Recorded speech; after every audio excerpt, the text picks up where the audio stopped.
La première chose que je fais en me levant, c'est faire chauffer de l'eau.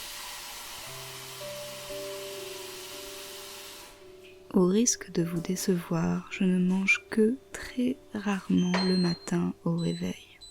J'étais avant grande défenseuse du petit déjeuner, mais la vie évoluant, je me suis rendu compte que ne pas manger dès le réveil me convenait bien mieux. Le thé que je bois n'est peut-être pas un super thé bio, mais c'est mon thé préféré au monde. J'en bois depuis très longtemps. Tous les jours, je commence ma journée avec un Russian Earl Grey.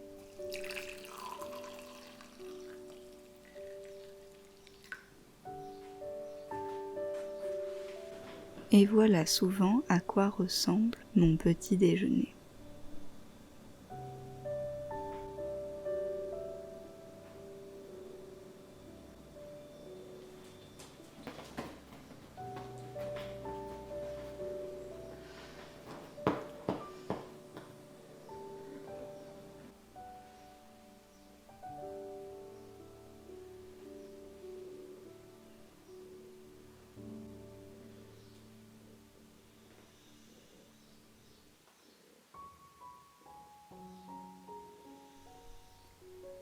Pour midi, on avait énormément de restes au frigo qu'il fallait terminer.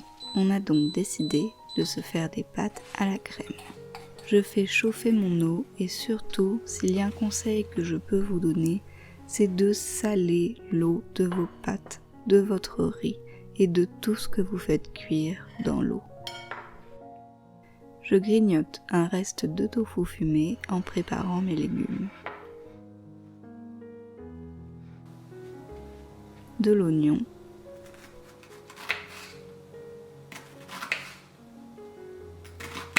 et des champignons. J'en ai coupé plus que ça, je vous rassure. Pour faire ma sauce, je fais chauffer une petite poêle avec un petit peu d'huile. Je fais comme toujours le test de l'oignon. Et quand l'huile est chaude, je rajoute mes oignons que je vais laisser dorer.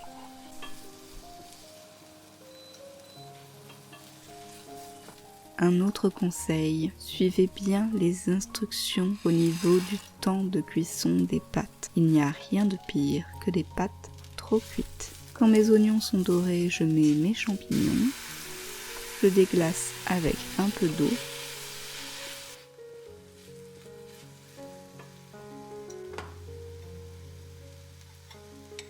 Et je rajoute un reste de béchamel qu'il y avait au frigo, avec un peu d'eau pour délier. Ce n'est pas très ragoûtant vu comme ça, mais c'était très bon et très simple.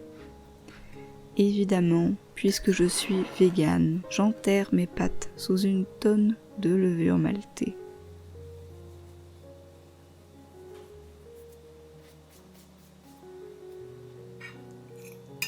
Et voici notre déjeuner. J'ai la chance d'avoir un jardin pendant ce confinement pour regarder le printemps arriver et aussi des animaux qui me tiennent bien compagnie.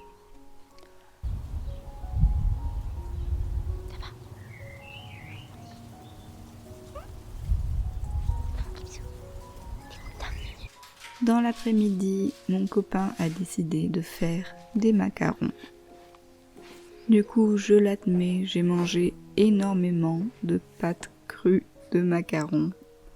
Et vu que la première fournée était vraiment moche et ratée, j'en ai profité pour manger beaucoup plus de coques que ce que je ne suis prête à admettre.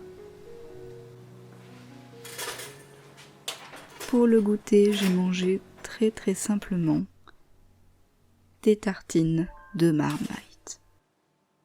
Vous avez été tellement nombreux et nombreuses à me poser des questions sur Instagram par rapport à la Marmite.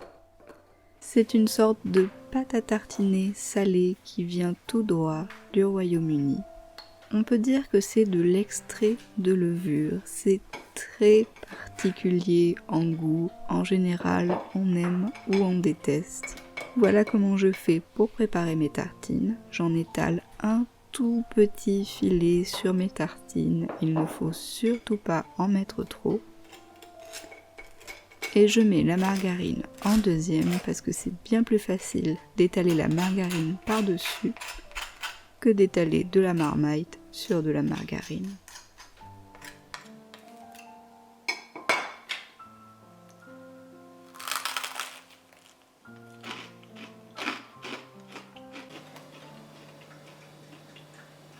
Je vais parler la bouche pleine parce que je suis une personne plutôt malpolie.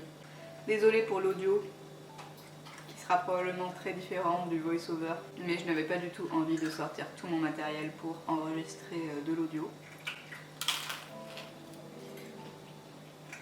Désolée pour le four qui tourne et mon chat qui mange derrière.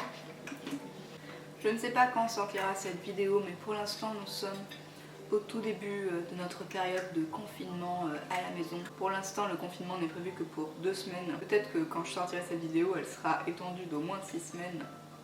On verra ça. Il y a un truc qui m'a particulièrement étonnée pendant cette période, c'est sur internet les gens qui se plaignaient d'être coincés chez eux avec leur moitié mutuelle et qui se plaignaient de ne pas supporter la personne avec qui ils vivent et sortent et partagent leur vie parce que du coup ils sont en confinement, donc à deux l'un sur l'autre chez eux. Je trouve ça super bizarre de ne supporter la personne avec qui on est que lorsqu'elle est éloignée de nous. C'est un peu problématique quand même. Après c'est sûr que j'ai l'habitude de passer du temps avec mon cher et tendre depuis très longtemps. De toute manière on a toujours passé tout notre temps ensemble ces 10 dernières années, probablement. On a passé énormément de temps l'un sur l'autre. Mais je sais pas, le principe d'être avec son meilleur ami ou sa meilleure amie, ça me semble quand même logique et évident. Enfin, je sais pas ce que vous en pensez. Est-ce que vous êtes dans cette situation Est-ce que vous êtes étonné des gens qui n'arrivent pas à supporter la personne qui partage leur vie? On n'a qu'une vie quand même. Enfin, autant en profiter et se mettre avec quelqu'un qu'on supporte 100% du temps. Je sais pas, c'est bizarre. Mais du coup j'espère que le confinement se passe bien chez vous. Bon, la journée que je vous montre c'était peut-être pas la plus intéressante et je suis pas là où je filme normalement, donc j'ai beaucoup plus de mal à faire des jolis plans. Disons que c'est un jour honnête. Je vais pas manger des légumes à tous les repas. Je mange rarement des légumes à tous les repas. Ce que j'essaye surtout c'est de toujours réutiliser les choses qui se trouvent déjà dans mon frigo, les préparations qui sont déjà faites et qu'il faut terminer. Je vais donc finir mon goûter et on se retrouve après pour notre repas de ce soir qui sera probablement une soupe de reste. J'ai ensuite mangé ma petite clémentine. Le soleil se couchait déjà, mais on était encore en heure d'hiver. Il était donc toujours temps pour un petit café. Je n'avais que du café instantané sur moi, donc je commence à le diluer dans l'eau chaude. Je rajoute du lait de soja au chocolat, quelques glaçons, et je vais mixer tout ça. Et on a bu notre café en regardant la nuit arriver.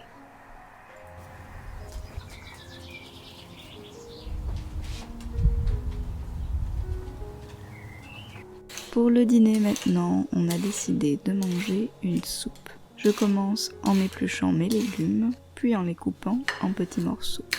On a de la carotte,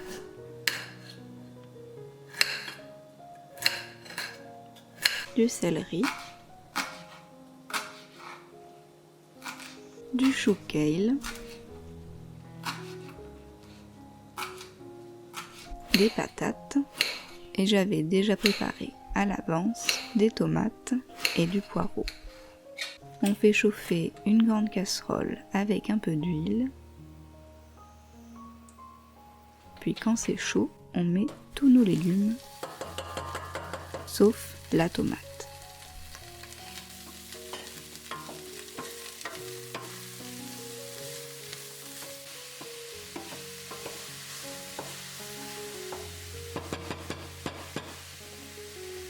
Je rajoute une gousse d'ail coupée en petits morceaux quand le tout a commencé à dorer.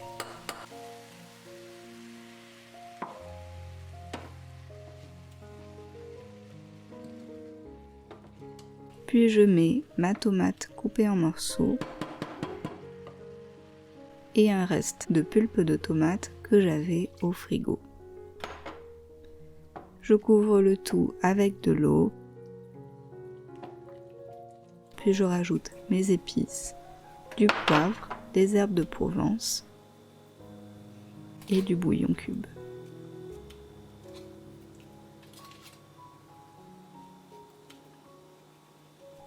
J'ai aussi mis un reste de pois chiches rôtis.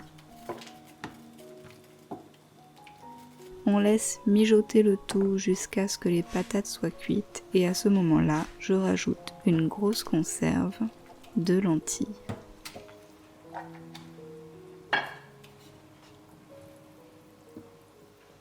Il ne reste plus après ça qu'à goûter et à ajuster les épices. Cette soupe ne paye pas de mine, mais elle était vraiment ultra délicieuse. C'est un type de soupe qu'on fait souvent et qui fonctionne toujours. J'espère que cette vidéo vous a plu, on me l'a régulièrement demandé. Je sais qu'elle n'est pas aussi esthétique que mes vidéos de d'habitude, mais c'est normal avec la luminosité qui baisse le soir, etc. Si vous avez aimé, n'oubliez pas de me mettre un pouce bleu, un petit commentaire et de vous abonner à la chaîne si ça vous dit. En attendant la prochaine vidéo, je vous fais des très gros bisous et je vous dis à très bientôt.